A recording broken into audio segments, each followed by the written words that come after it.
ladies and gentlemen, Iran is a country that is being considered weak within its region. Now, today we see that on side proposition, we understand that by allowing Iran to gain nuclear capabilities, we would see better relations from the Western liberal democracies and Iran, and we would also allow Iran to be protected from its neighboring countries, as well as allow, of course, for a better trade relationship or even a political relationship between these two superpowers. So essentially, ladies and gentlemen, let's look at what side opposition has come up and told you. Well, from what it really sounds like, side opposition doesn't understand a lot about what Iran is really facing and what its people are really facing today. We see that they talk about this problem about terrorists maybe gaining control of nuclear weapons, and they said that, well, let's take a look at Russia and Japan, who have very, very strict control on their nuclear weapons. Well, if you want to live in such fear, you can even bring up the matter of the United States. You can say that one day maybe a terrorist would gain control of nuclear weapons in the United States at a protected time. And you could also see, ladies and gentlemen, that you can't live in a state of fear. There are always going to be problems with nuclear weapons, and we're only simply trying to perfect those problems for the Iranian people. We're always going to be seeing problems with nuclear weapons, but we need to address those problems instead of sitting back and living in fear. So, another point they also talked about is how Iran's government isn't able to protect all its missiles. And they talked about we should fear this because they're very unreliable because they aren't able to protect all its missiles. Well, essentially what they're saying is that why we should be fearing this, but on side proposition we would say that why should we fear this? We should embrace this problem by helping the Iranian government be able to protect its missiles and to be able to protect them from all other uses. No, thank you. So essentially what side opposition wants us to do is nothing about this problem. They want us to sit back on our couches and live in a state of fear instead of actually doing something about the problem at hand. No, thank you.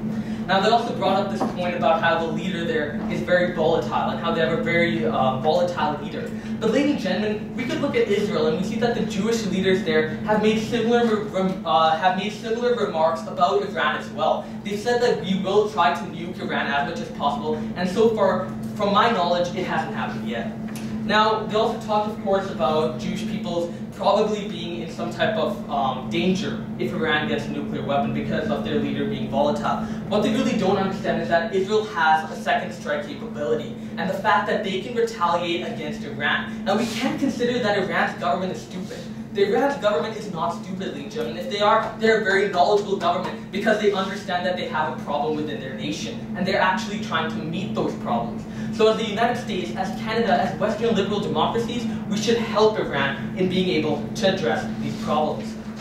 So finally, let's probably go on to what we really needed to prove to you in order to win. So of course, we had two things, which was the factor that the West doesn't need to fear Iran at all, and I think I've completely cleared that away from, of course, our first speech. But now let's take a look at deterrence works, and this factor of how no one is going to be bombing each other because if each country is powerful, they'll know that they can have second strike capabilities. So let's take a look at something called the Cuban Missile Crisis. So, well, we saw this during the Cold War and how Russia and the United States were basically locked in a deadlock in how both of them were constantly making nuclear weapons up and up again, and neither side was really gaining an edge.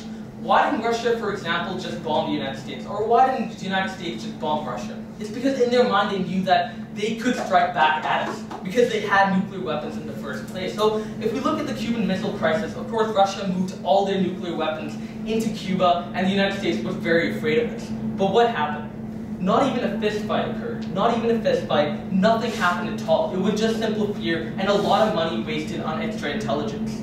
So we would see that Iran especially needs this problem, this policy of nuclear deterrence because Israel has nuclear weapons, ladies and gentlemen, so Iran should be able to be prepared. And we need, of course, reiterate that countries like Iran aren't dumb. They understand that there are second strike capabilities and that they could retaliate back upon us. No, thank you. Now, each country, ladies and gentlemen, as a Western liberal democracy, we should believe in this fact that each country should have the ability to protect themselves and their people. Yes? The thing is, countries like Iran have economic ties to countries like China and Russia, which do have nuclear weapons. So can't, countries like China and Russia protect Iran instead? What you really don't understand, though, is that why would Russia and China want to waste resources and waste time and waste the nuclear weapons in protecting Iran in the first place, ladies and gentlemen? And we wouldn't want Iran to be dependent on countries like China or on Russia. We would want them to be independent countries, ladies and gentlemen. No, thank you.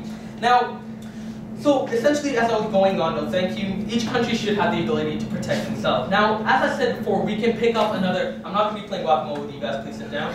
So we can pick up another ally within this region by not enforcing any type of, enforcing our will on Iran. Because ladies and gentlemen, let's take a look at World War II. We see that in World War II, the United States was the only nuclear threat in the world. We see that they were able to attack Hiroshima and Nagasaki because they didn't fear retaliation upon themselves. No, thank you.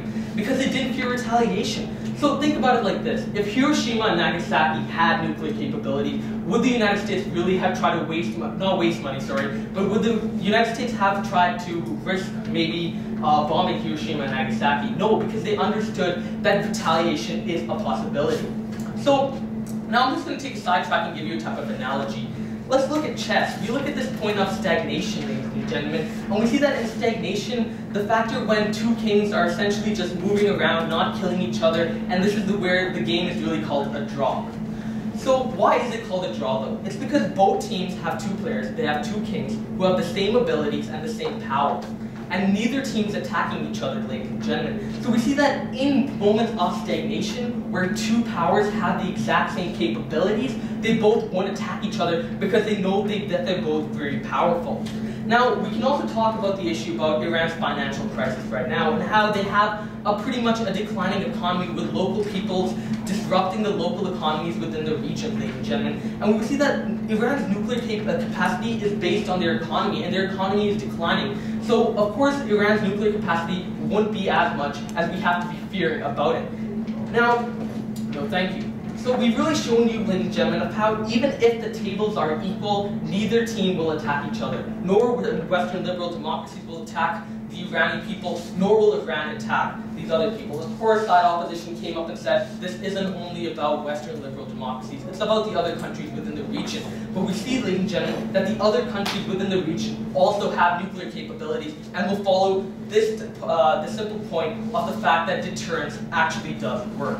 So Iran is a country that is considered weak right now in this region. But if we help the Iranian people gain nuclear powers or nuclear capabilities, it will help the Iranian government also be able to work and have better ties with the United States people. Now, constantly side opposition try to bring up this fact of how nuclear weapons aren't protected, terrorists could get a hand of it. Ladies and gentlemen, we can't live in a state of fear, we need to live in a state of help. We need to be helping the Iranian government to be able to protect its people, to be able to protect its nuclear weapons from other terrorists gaining access, like we've seen in the United States, like we've seen in Russia and China. Yes, there are problems with nuclear weapons, but ladies and gentlemen, nothing is perfect, such as we saw with side opposition's case today, and how it completely dismantled it. So for these reasons, and the many more that side proposition will bring up, we beg to propose. Thank you very much.